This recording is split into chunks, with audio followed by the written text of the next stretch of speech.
네, 매일같이 윤석열 전 대통령과 김건희 여사 관련 재판이 열리고 있는 서울 서초동 법원 앞입니다.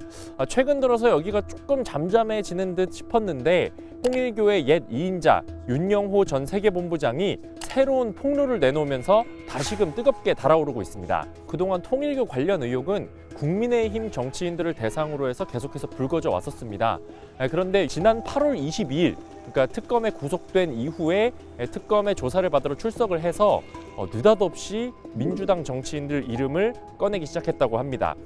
구체적으로 지금 계속해서 이제 논란이 불거지고 있는 전재수 민주당 의원, 그다음에 임종성 전 민주당 의원, 또 여기에 더해서 지금 국민의힘 쪽 인사이긴 한데 김규환 전 미래통합당 의원 이 세 명에 대해서 좀 구체적으로 금품을 준 시기, 또 액수 뭐 이런 것들에 대해서 언급하면서 김건희 특검에게 내가 사실은 이렇게 다방면으로 정치인들에게 접촉을 하면서 활동을 해왔다라는 진술을 내놨다는 것이죠. 불법적인 그 어떠한 금품 수수 전혀 없었다, 단연코 없었다.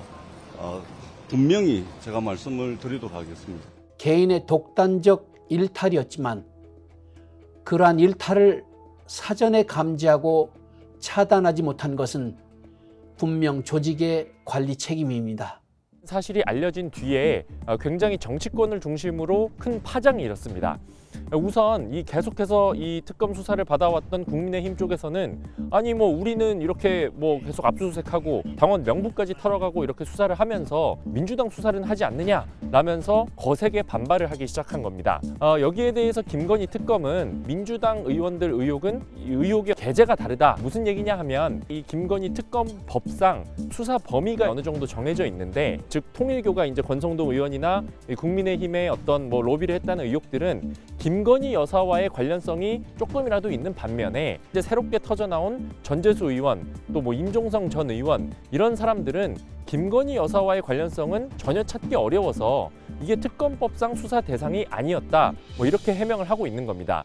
그런데 문제는 김건희 특검의 수사 기간이 이렇게 길어지면서 직접적으로 김건희 여사와 관련이 없는 혐의들 뭐 이를테면 뭐 집사 게이트의 사건에서 등장하는 뭐 조영탁 IMS 모빌리티 뭐 대표 같은 분들이 뭐 기자들한테 돈을 주고 유리한 기사를 작성하게 해줬다 뭐 이런 혐의로 압수수색하고 구속도 하고 뭐 이런 좀 수사 대상이 넓어지고 범위가 넓어지고 이런 상황이었는데 왜 유독 이 민주당 정치인들에 대해서는 이 수사 범위를 이렇게 좁게 설정해서 했던 것이냐라는 이런 문제 제기가 국민의힘 등 정치권을 중심으로 계속해서 터져 나오고 있는 상황이 된 겁니다.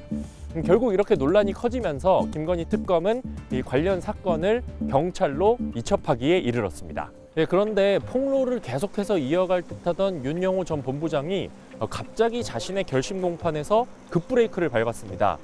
기존의 재판에서 결심 공판 때 내가 특검에서 진술했던 뭐 정치인들 뭐 실명 깔까요? 뭔가 대형 폭로를 할 것처럼 시사를 해왔던 윤 전 본부장이 정작 이 결심 공판 때는 이런 얘기들 하나도 안 하면서 자신의 억울함 정도 호소하면서 재판이 그대로 마무리가 됐던 겁니다.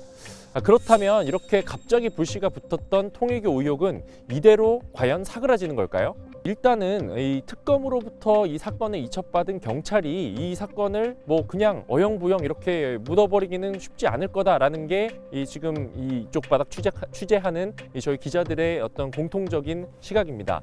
왜 그런가 하면 뭐 정치권이나 이런 데서는 경찰이 과연 이 사건 제대로 수사하겠냐, 뭐 여당 눈치 보면서 그냥 묻어버리는 거 아니냐, 뭐 이런 전망도 나오지만 그게 말처럼 이렇게 쉽지는 않은 상황이기 때문입니다.